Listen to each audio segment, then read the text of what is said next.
comunicação para transmitir as suas ideias, esse é o seu governo. O rádio sempre presente na vida das pessoas e por isso a gente faz esse agradecimento inicial ao senhor. Ô Dilson, eu quero começar te cumprimentando o Uchoa. Quando o Uchoa começou a falar a quantidade de rádio que está participando da transmissão, eu pensei que ele ia falar da BBC de Londres, da rádio de Moscou, tanta rádio que eu falei, esse rapaz ultrapassou o mundo agora. Mas se tem uma coisa, Dilson, eu gosto de rádio. Eu acho que a conversa que a gente faz com as pessoas através de uma rádio é muito importante. É muito importante porque as pessoas podem se locomover com o rádio em qualquer lugar, não precisa ficar sentada no sofá, pode estar trabalhando em casa, pode estar carpinando, pode estar lavando, pode estar passando, pode estar estudando. A pessoa está lá, não precisa tirar o olho para enxergar. Então eu gosto porque é uma entrevista mais verdadeira, é uma coisa mais tete-a-tete, é uma pergunta mais, eu diria, mais contundente. Então quando eu venho numa rádio, eu digo sempre o seguinte, eu estou aqui diante de vocês. Pergunto o que vocês quiserem, aquilo que eu souber responder, eu responderei, aquilo que eu não souber, eu falo que não sei, mas é importante que seja uma entrevista muito verdadeira, porque, afinal de contas, não é todo dia que vem um presidente da República à Feira de Santana. Verdade. Saudar o governador Jerônimo, os ministros, Rui, ministro Renan, deputado federal Zé Neto, todos os ministros aqui da sua comitiva, presidente. Presidente, vamos começar batendo esse papo. Mas deixa eu contar um fato histórico, não sei se o Wagner está aí, eu vou contar um fato histórico, sabe, que ninguém sabe, que ninguém nunca contou para ninguém. Mas eu estava em Feira de Santana, fazendo um encontro com o pessoal da pequena agricultura familiar. Quando o Jacques Wagner era ministro da Dilma e ele veio à Feira de Santana conversar comigo. Eu vou lhe dizer qual foi o anúncio que ele me deu. Ele veio dizer que a Comissão de Ética da Câmara tinha dado cartão vermelho para o Eduardo Cunha e que o Eduardo Cunha, então, iria colocar o impeachment da Dilma para ser votado. Havia, naquele tempo, a possibilidade de que o pessoal ia fazer apenas a demonstração ao Eduardo Cunha e não dar cartão vermelho. Mas aí os deputados resolveram dar cartão vermelho e o Jacques veio pagar e falou, vai acontecer o impeachment porque o Eduardo Cunha vai colocar para votar. E aconteceu o impeachment. E o Wagner veio à Feira de Santana me dar essa notícia de que a coisa tinha azedado lá em Brasília. Esse é um fato que marcou um pouco a história desse país, porque esse país, depois do impeachment, esse país andou para trás, sabe, desandou e as coisas não deram mais certo. Então, com a nossa volta agora, a gente está tentando fazer com que o país volte outra vez a encontrar o seu rumo, a trabalhar, gerar emprego, gerar salário, gerar renda, gerar consumo, gerar educação, gerar saúde, gerar habitação. Essas coisas que vai acontecer. Então, eu tenho uma relação boa. O Dilson estava me contando, a primeira vez que eu vi a Feira de Santana, eu vim aqui para fazer um comício de solidariedade ao Chico Pinto, que estava sendo ameaçado de cassação, porque ele tinha chamado Pinochet de ditador. Você vê como a história mudou, hein? Como as coisas mudaram. E eu entrevistei o senhor estava sentado no canto de uma carroceria de um caminhãozinho, um caminhão de carroceria de madeira, Chico Pinto fazendo campanha para Colbert pai, que é o pai do atual prefeito, Colbert Filho, e o senhor ainda era sindicalista, o senhor veio como sindicalista, como líder sindical. Eu entrevistei o senhor sentado no canto da carroceria, e eu sentei no tablado do caminhão para entrevistar o senhor com o gravador. Maravilha. História, né? Estamos aqui os dois vivos, jovens, bonitos, sabe? Querendo viver muitos anos. E depois tive a oportunidade de entrevistar o senhor aqui, quando o senhor veio, duas oportunidades, o senhor foi presidente, na época do seu primeiro e segundo mandato, o senhor veio na FAMPES, para entregar obras da FAMPES. E, infelizmente, presidente, a FAMPES, é uma das perguntas que eu tive para o senhor, a FAMPES fechou as denúncias de que havia desvio de recursos, não provaram, Tribunal de Contas e CGU fiscalizaram e não encontraram desvio de recursos na FAMPES até hoje. São passados quase 20 anos e a FAMPES parou. E era na época cerca de 6 mil crianças só em feira atendidos e 30 mil no estado da Bahia. E essas crianças ficaram desassistidas com o fim da FAMPES. Olha, eu vi essa pergunta que estava escrita aqui para mim e eu não conheço bem o assunto, na verdade. Eu vim para conversar com o meu governador aqui, o Jerônimo, para saber o que aconteceu. Porque quando há denúncia de corrupção, você tem que investigar. Se você encontra o culpado, você torna público o culpado. Se você não encontra, você pede desculpa. Mas no Brasil não é assim. No Brasil, eu conheço gente que foi acusado, as pessoas tiveram a sua vida devastada, as pessoas perderam qualquer condição de continuar fazendo política e depois ninguém provou nada. Ninguém conseguiu provar. Eu tenho gente que no meu primeiro mandato foi acusada e até hoje, passado 15 anos, nunca ninguém chamou essa pessoa para prestar um depoimento. Então eu vou me inteirar com o governador o que aconteceu aqui de verdade, porque não é, se tinha uma coisa que funcionava, se dava funcionando, se cuidava das pessoas, se tratava das crianças, eu não sei por que fechar. Mas eu vou me inteirar, depois você pode me fazer uma pergunta por telefone que eu te respondo lá de Brasília mesmo. Presidente, no momento os aposentados, pensionistas, estavam um tanto preocupados, mas ouviram do senhor, e eu não sei se o senhor confirma, que não pretende o governo desatrelar o reajuste do salário mínimo ao dos aposentados e pensionistas. Deixa eu te dizer uma coisa, Dilson. Eu não faço isso porque não é correto do ponto de vista econômico, não é correto do ponto de vista político, e não é correto do ponto de vista humanitário você tentar jogar a culpa de qualquer ajuste que você tem que fazer em cima do mínimo. O mínimo é o mínimo.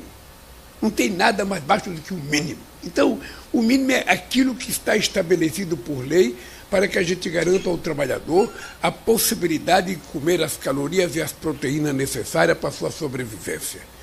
Então, veja, nós decidimos já no outro mandato meu, depois a Dilma continuou, depois que a Dilma foi impeachada, acabou.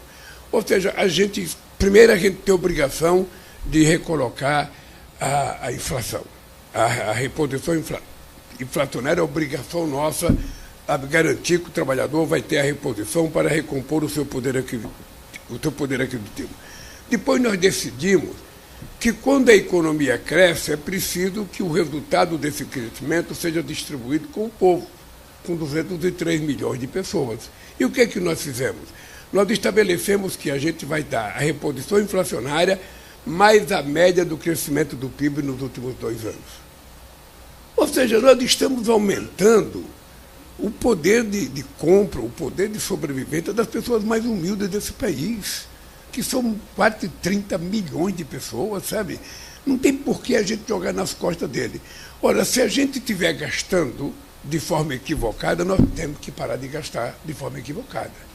Porque eu digo todo dia, para ninguém, eu não aprendi na Unicamp, não aprendi na Universidade de Economia da Bahia, não aprendi em Harvard, aprendi com a dona Lindu. A gente só gasta aquilo que a gente tem. Se a gente tiver que fazer uma dívida, a gente tem que saber se a gente tem dinheiro para pagar. Se não tiver para pagar, não faça a dívida, porque você vai quebrar. É assim que eu quero cuidar do Brasil. Eu quero aumentar a riqueza, quero aumentar a arrecadação, quero aumentar a distribuição e quero aumentar o bem-estar da sociedade brasileira. Então nós estamos fazendo um estudo pente fino para saber se tem alguma coisa errada, se tem alguém recebendo que não deveria receber. Sabe, porque o que eu estou percebendo é que tem gente que precisava receber.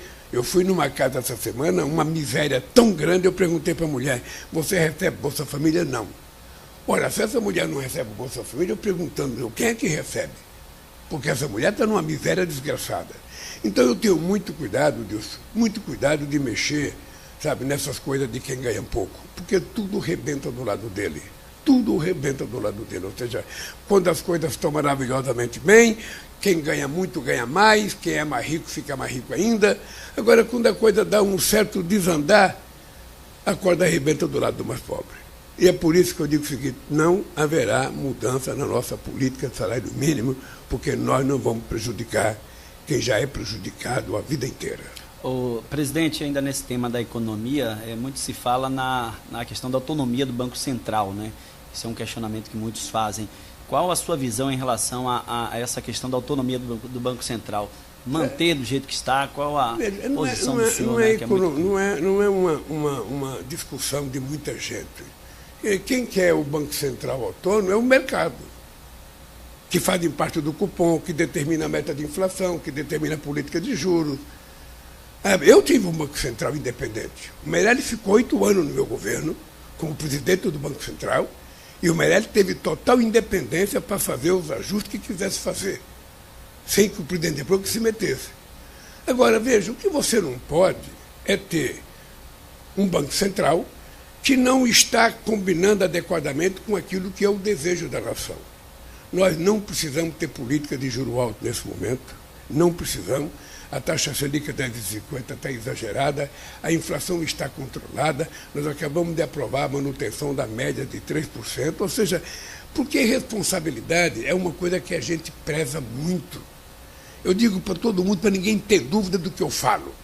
Eu vivi dentro de uma fábrica recebendo salário numa inflação de 80% ao mês. E eu digo sempre, eu saía da fábrica quando eu pegava o salário dia 10, eu saía da fábrica ia direto para uma atacadista comprar tudo que não era perecível para ver se não perdia o meu salário. Então, inflação baixa, para mim, não é um desejo, é uma obsessão. Porque eu sei que quanto mais baixa a inflação, mais o trabalhador tem poder aquisitivo, mais o dinheiro dele vai render. Então, faz parte da minha vida. Isso não é um programa de governo, não é um discurso para você, o show, ou um discurso por Deus no microfone da Rádio Princesa. Não, isso é uma profissão de fé que eu carrego. A inflação tem que ser baixa, o governo precisa gastar corretamente, o governo tem que fazer coisas para que sobre dinheiro para investimento, porque o Estado brasileiro tem pouca capacidade de fazer investimento. Nós já tivemos uma massa salarial que representava 50% do PIB. Nós precisamos ter noção de que nós ainda temos muito para fazer para melhorar a vida das pessoas. E aí, o Banco Central tem que ser um Banco Central de uma pessoa que seja indicado pelo presidente. Como é que pode o presidente da República ganhar as eleições, e depois ele não poder indicar o presidente do Banco Central? Ou se indica ele tem mandato. Eu estou há 2 anos com o presidente do Banco Central do Bolsonaro. Há 2 anos eu estou. Ou seja, então, não é correto isso. O correto é que entra um presidente da República e ele indica o presidente do Banco Central. Se der certo, ele tira, como Fernando Henrique Cardoso tirou 3, como tantos outros tiraram. O que não dá é para o cidadão ter um mandato e ser mais importante que o presidente da República. É bem isso que está equivocado. Agora, de qualquer forma, eu também não faço disso uma profissão de fé, uma questão ideológica. Foi aprovado pelo Congresso a independência do Banco Central, foi indicado um cidadão pelo governo passado. Eu tenho que, com muita paciência, esperar chegar a hora de indicar um outro candidato e ver se a gente consegue, sabe, com a maior autonomia possível que a decência política das pessoas, ter um presidente do Banco Central que olhe um pouco esse país do jeito que ele é e não do jeito que o sistema financeiro fala. Presidente Lula, Feira de Santana, como uma boa parte do Brasil, vive em função do agronegócio, que hoje realmente está alavancando a economia nacional. A preocupação muito grande hoje, agora há pouco, antes de vir para aqui, uma entidade ligada ao agronegócio liga para mim, pedindo até que perguntasse ao senhor, e que o senhor acha, portanto, desse momento, e com o susto de invasões de terras dos pecuaristas e agronegocistas. Eu não entendi. Não, a preocupação dos pecuaristas é com invasão de terras, das fazendas, que algumas delas foram invadidas. Qual a política do senhor em relação a isso? Olha, esses dias eu vi o ministro da Agricultura, o companheiro Fávaro, dizer uma coisa. Ele dizia que o agronegócio não deveria ter medo das ocupações do sem terra, porque quem está tomando terra deles hoje são os bancos que compram o título da dívida agrária deles. E o banco, quando compra o título, é imperdoável. Ele vai em cima e recebe ou toma terra. Ora, faz tempo que sem terra não invade terra nesse país. Faz muito tempo. Faz muito tempo que os sem terra fizeram uma opção, sabe, de se transformar em pequenos produtores altamente produtivos, inclusive é o maior produtor de arroz orgânico da América Latina, sabe, e colocar alimento saudável na mesa do povo trabalhador. Esse é o trabalho do Sem Terra, organizado em centenas de cooperativas pelo país, sabe, que estão produzindo de forma extraordinariamente. Eu acho que a gente tem que ter a noção do seguinte: nós temos uma Constituição que define como é que é feita a reforma agrária, nós temos uma Constituição que define quem é que vai pagar a terra, e quando for necessário o governo vai fazer. Esse pernambucano que vos fala, Deus, foi presidente de 2003 a 2010. Pois bem, no meu período de governo, eu disponibilizei para efeito de reforma agrária 49 milhões de hectares de terra.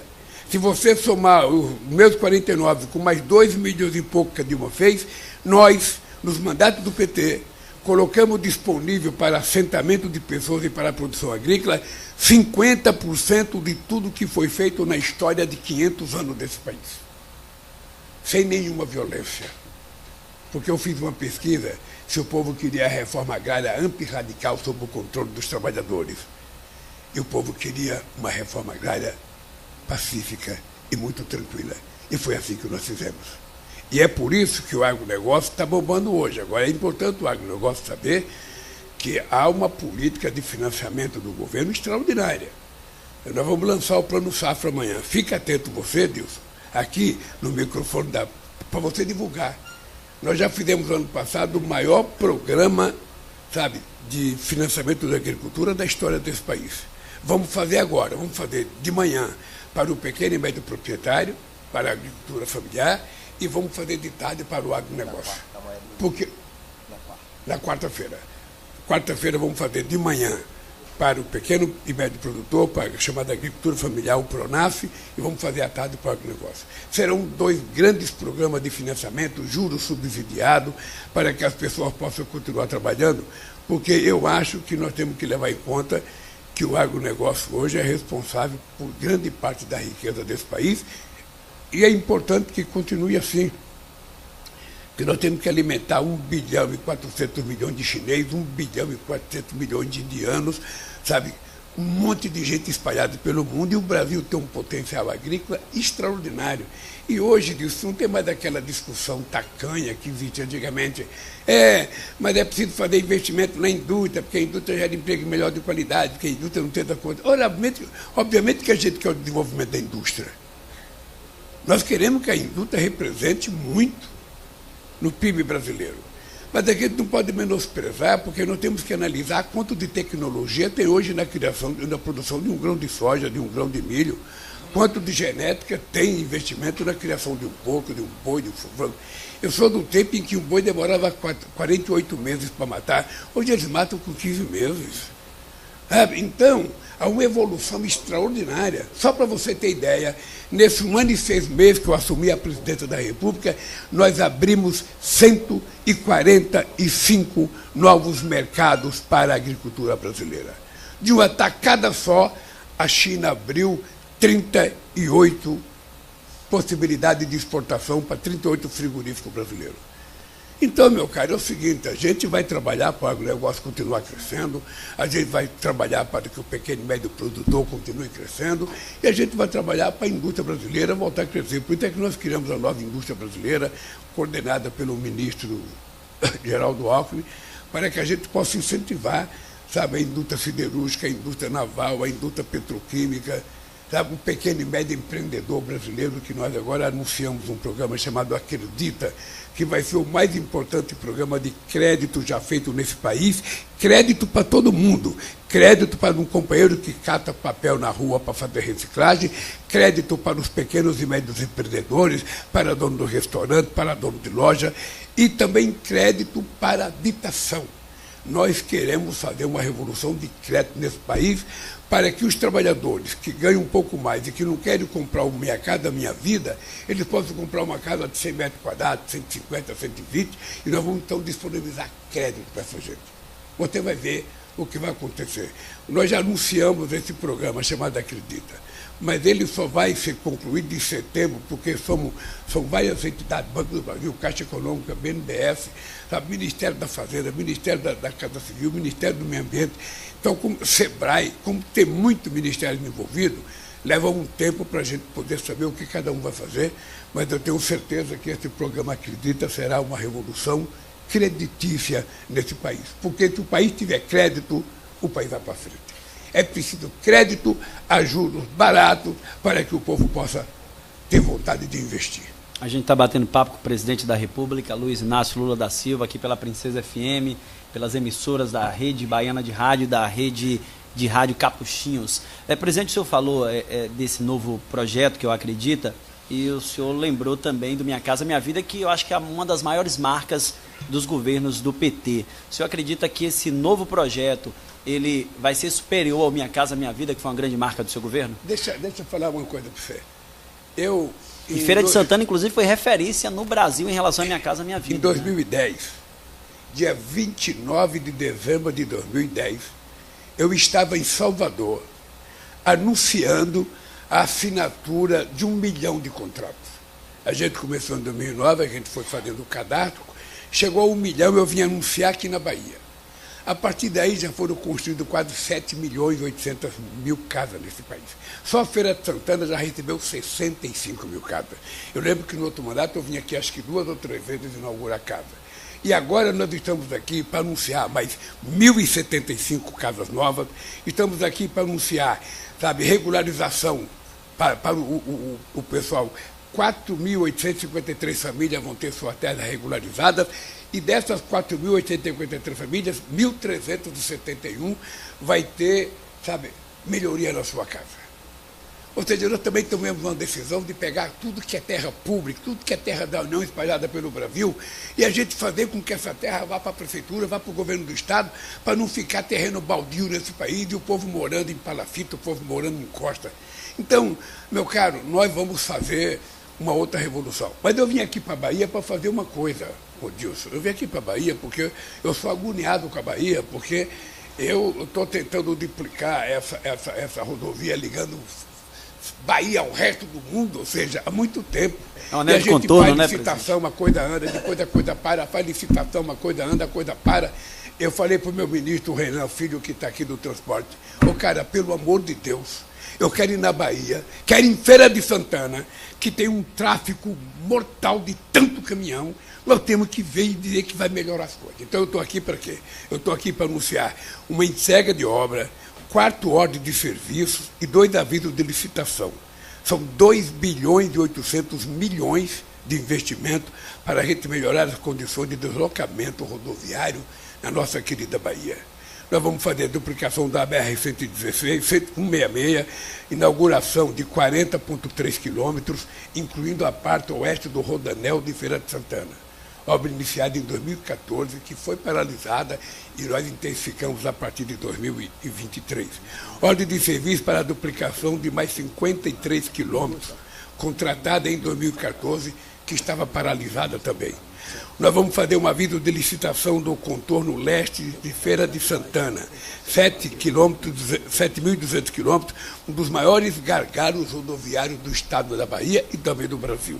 Ordem de serviço para a pavimentação da BR-030, uma das poucas não pavimentadas na Bahia, 2 trechos da BR-101 de Maraú e de Cocos a Mambai, e depois nós vamos fazer o seguinte, essa coisa atravessa a nossa querida região produtora de grão na Bahia, e por isso a gente está interessado em que esse investimento... Nós vamos fazer edital de licitação para a duplicação da BR-101, 83,6 quilômetros, entre Divida de Sergipe e Três Rios, estava paralisada desde 2022. E ordem de serviço para o trecho da Fiol 2. Serão 137 quilômetros entre Bom Jesus da Lapa e São Desidério. Trecho estava também paralisado e sem empresa. O Dilson e o Shoa, vocês não têm noção do que foi o desmonte desse país no governo passado. Vocês não têm noção. Só vou dar uma ideia para você. A coisa foi tão grave que nós encontramos 87 mil casas paralisadas. Eu fui agora em Fortaleza inaugurar a casa que era para ter inaugurado em 2018. Conjuntos habitacionais que começaram em 2013, 2014, pela presidenta Dilma, simplesmente foi paralisado. E as mentiras, o fake news, dizendo que ia fazer casa verde e amarela, carteira de trabalho verde e amarela, não sei o que lá, verde e amarela, e cadê o dinheiro? E cadê as casas verde e amarela que não tem nenhuma? Então, nós estamos retomando só obras escolares, entre creche e escola, foram 6 mil obras paralisadas. Envolve posto de saúde, envolve UPA, envolve clínica, sabe? Era um descalabro, além do que o governo passado utilizou 60 bilhões de dólares, o equivalente a 300 bilhões de reais, para ver se não saía do governo. Então, nós encontramos um país, vocês sabem como é que foi. Nós chegamos, eu comecei a governar antes de tomar posse. Enquanto o nosso adversário estava em casa chorando, sabe? Estava em casa lamentando, quando é que eu vou para Miami? Quando é que eu corro? Eu não vou entregar a faixa para o Lula.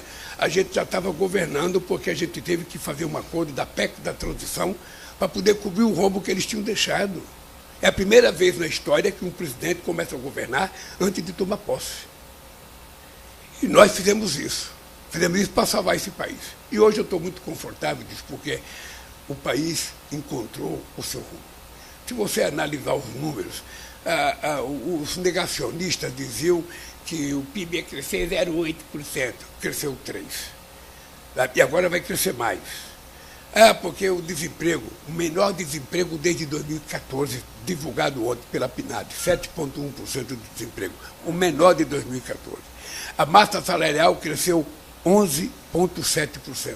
87% dos acordos salariais que estão sendo feitos agora são acordos salariais feitos com ganhos acima da inflação, coisa que no governo passado era 87%, com menos do que a inflação. Então, esse país encontrou o seu rumo, cara. Nós vamos crescer, nós vamos continuar fazendo muito investimento em educação, muito investimento em saúde, mas muito investimento no desenvolvimento do país. E é por isso que eu vim anunciar essas estradas aqui toda na Bahia, porque é um compromisso desde o começo. As pessoas se esquecem que eu, em 1952, com a minha mãe e mais 7 irmãos num pau de arara, passei por essa Bahia, passei por essa Feira de Santana. E naquele tempo a gente dormia embaixo do caminhão, porque não tinha pensão. Era comendo queijo, farinha de mandioca, rapadura, sabe? E água. E a água a gente pegava diretamente de São Francisco, não tinha filtro, não tinha nada.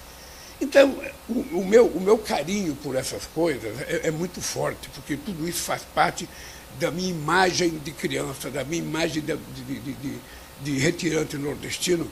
Então, nós vamos cuidar dessa rodovia da Bahia para, sabe, nunca mais ninguém esquecer, sabe, que fomos nós que consertamos essas estradas. E agora, com o apoio do Jerônimo, porque aqui na Bahia a gente tem sorte e muita competência.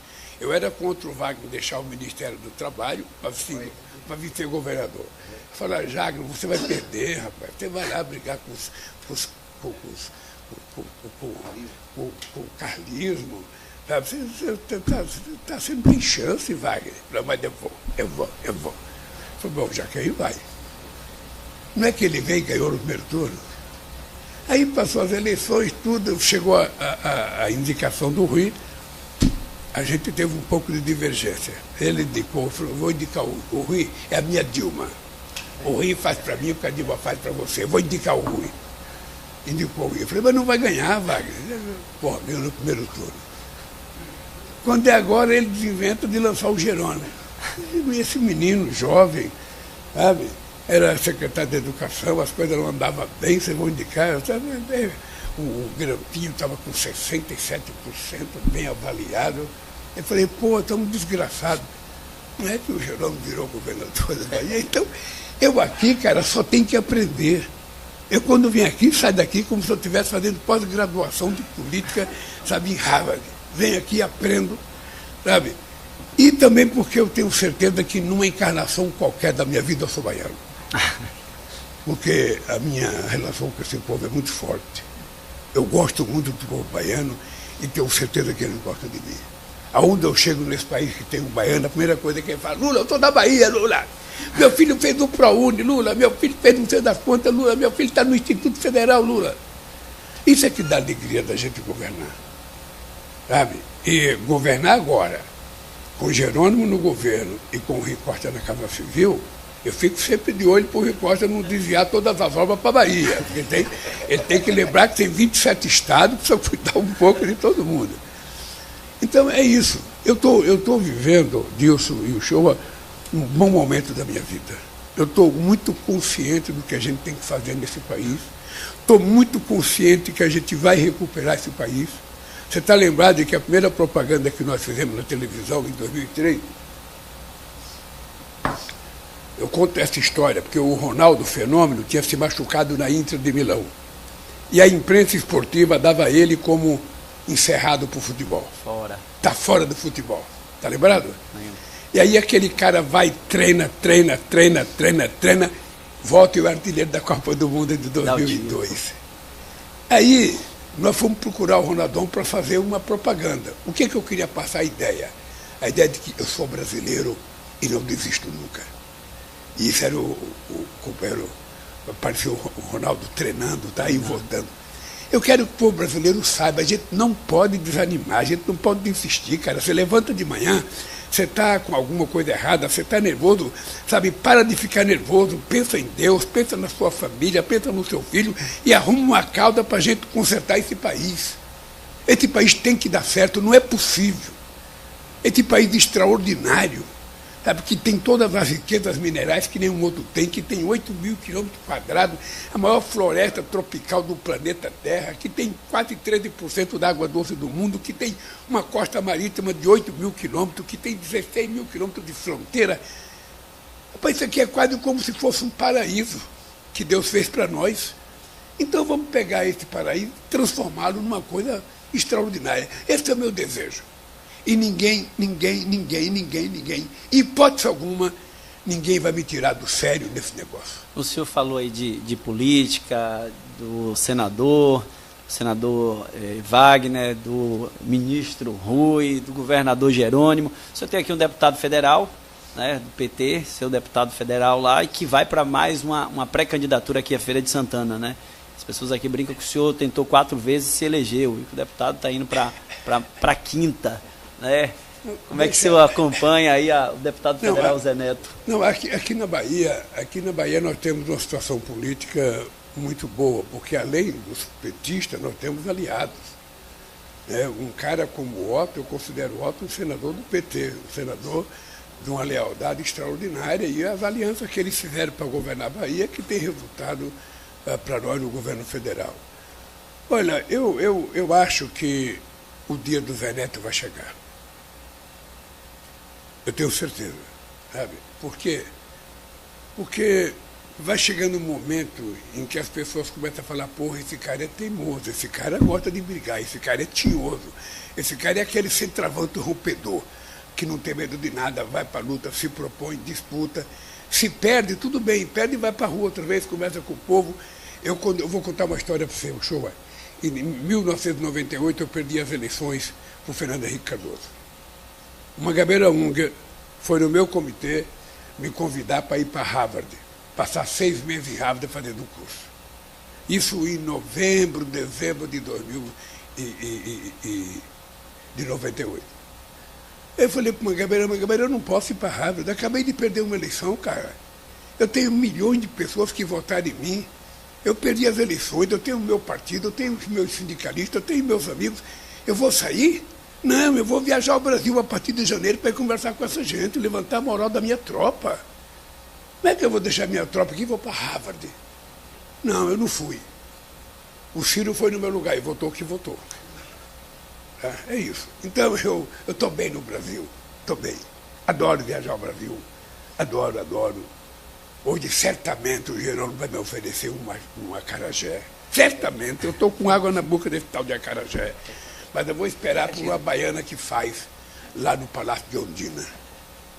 Mas eu estou bem. Então eu acho que o Zé Neto é uma figura importante, ele sabe que não é fácil, é preciso muita dedicação, muita andança, muito bater palma na casa das pessoas, conversar com as pessoas, tirar dúvida.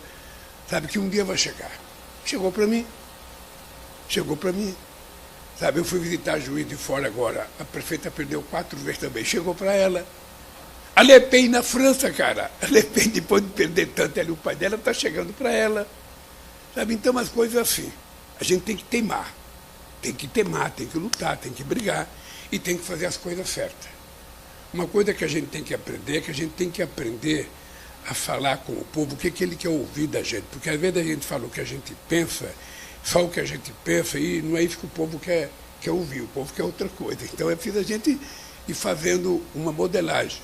Eu, quando falei aqui da reforma agrária tranquila e pacífica, é porque eu fiz um comício no Rio de Janeiro, e no meu discurso eu falei que nós vamos fazer reforma agrária ampla, sabe, e radical sobre o controle dos trabalhadores. Mas eu falava muito nervoso.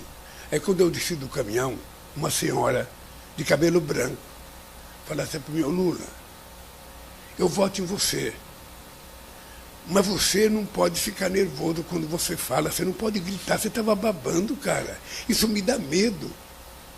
Você pode falar de reforma agrária, sabe, de forma mais tranquila, sem precisar brigar. Aí nós fizemos uma pesquisa. E a pesquisa era o seguinte: você quer reforma radical, ampla e radical sobre o controle dos trabalhadores, ou quer uma reforma agrária tranquila e pacífica?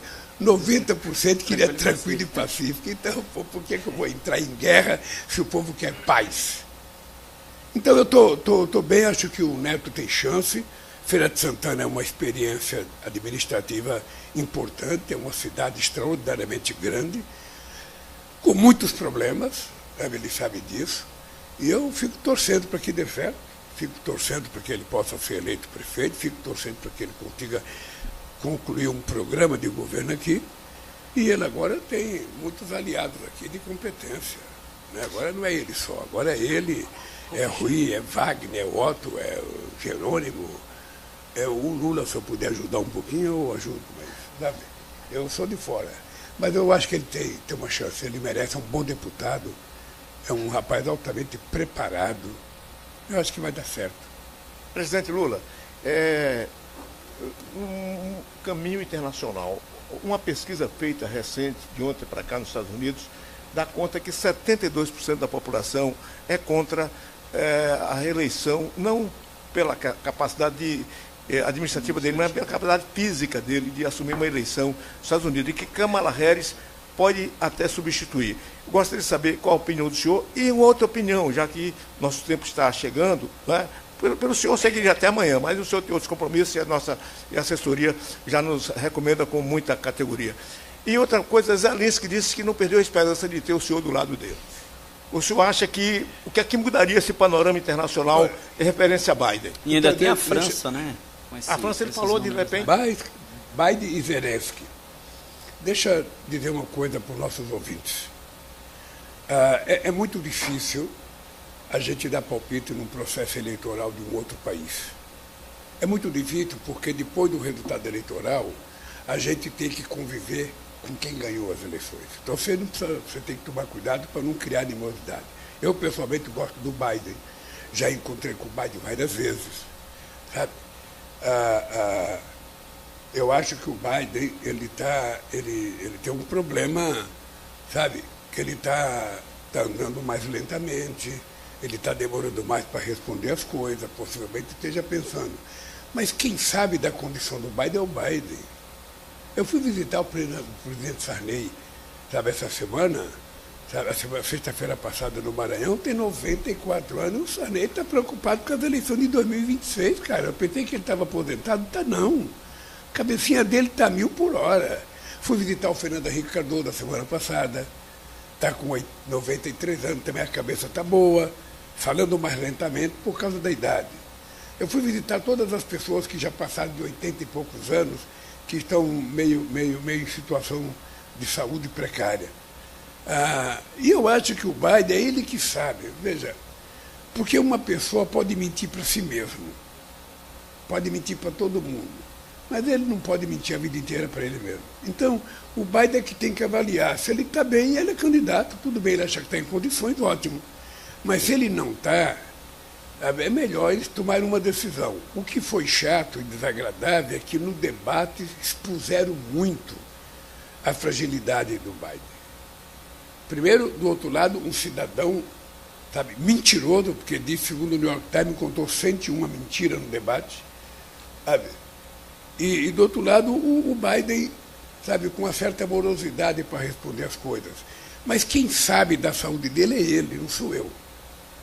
Então, eu acho que tem que ser levado muito em conta, porque as eleições nos Estados Unidos ela é muito importante para o resto do mundo.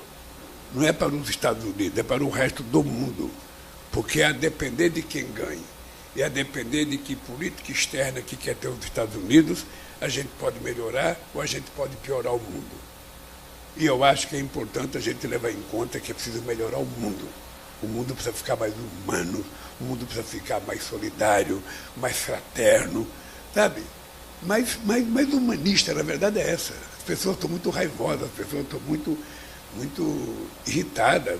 Então, eu fico torcendo pelo Biden. Deus queira que ele esteja bem de saúde, Deus queira que ele possa concorrer. Senão o Partido Democrata pode indicar outra pessoa. Aqui eu estava preso. Eu indiquei o Haddad, faltava poucos meses para a campanha. E o Haddad teve uma boa participação na campanha, pelo curto prazo que ele participou. Mas é isso, cara. O Biden tem que contar até 10 e saber o seguinte: eu vou ou não vou, eu posso ou não posso, eu estou em condições ou não estou. Só ele pode dizer. E Zelensky, com essa ideia de que Zelensky, espera que o senhor mude de pensamento? Não, eu não mudo de pensamento pelo seguinte, porque eu sou contra a guerra. Eu sou contra. Essa guerra foi desnecessária. Essa guerra poderia ser resolvida numa mesa de negociação. É por isso que o meu governo, desde o primeiro mandato até agora, a gente está defendendo uma mudança no Conselho de Segurança da ONU, nos membros permanentes, que são Estados Unidos, Rússia, China, Inglaterra e França. Os mesmos que estão aí desde 1945. Não é possível, é preciso colocar mais países, colocar mais representatividade da África, da América Latina, a Índia tem que entrar, a Alemanha, o Japão, para que a gente tenha um Conselho de Segurança com força política para tomar decisões e evitar guerras. Poderia ter sido evitado. Então, o que eu tenho dito para o Zelensky, já mandei meu assessor especial, Celso Amorim, ir à Ucrânia conversar com o Zelensky, já mandei ir à Rússia conversar com o Putin, para ver se há uma brecha da gente começar a discutir um acordo, uma paz. Quando tiver essa brecha, o Lulinha entra para ajudar a resolver. Mas participar da guerra, não participarei. Agradecer. Aliás, eu vou lhe contar uma história que eu vou contar para a Bahia hoje. Em 2003, eu tinha ganho as eleições, em 2002. Em dezembro de 2002, eu fui convidado pelo Bush para ir à Casa Branca. Quando eu cheguei na Casa Branca, o Bush estava ensandecido porque ele queria invadir o Iraque, era preciso pegar os terroristas daqui que destruíram as torres, ele precisava pegar o Iraque, precisava pegar o Osama Bin Laden e tal. E queria fazer a guerra com o Iraque e me convidou para fazer a guerra. O Brasil precisa entrar, porque se o Brasil entrar na guerra, depois o Brasil participa da reconstrução do Iraque. Eu falei, presidente Bush, primeiro é o seguinte, o Brasil fica a 14 mil quilômetros do Iraque. Segundo, eu não conheço Saddam Hussein, não tem nada contra ele. Não tem nada contra o Iraque. Terceiro, eu estou querendo fazer uma guerra contra a fome no meu país, que tem 50 milhões de pessoas passando fome, e essa guerra eu vou vencer. E disse para ele, não vou participar de guerra, vou fazer a minha guerra. E graças a Deus a gente conseguiu tirar o Brasil do mapa da fome, e agora voltou por responsabilidade do governo passado, mas que nós já temos 24 milhões agora e vamos zerar isso. Eu não quero ninguém com fome nesse país, eu quero todo mundo tomando um café, bem gostoso, se tiver um cuscuzinho, um ovo frito, uma macaxeira, um inhame, um cará, tudo bem. Se não tiver, pode ser um pão com mortadela, mas um cafezinho quente com leite. Eu quero todo mundo almoçando, eu quero todo mundo jantando, eu quero que as crianças tenham uma merenda escolar.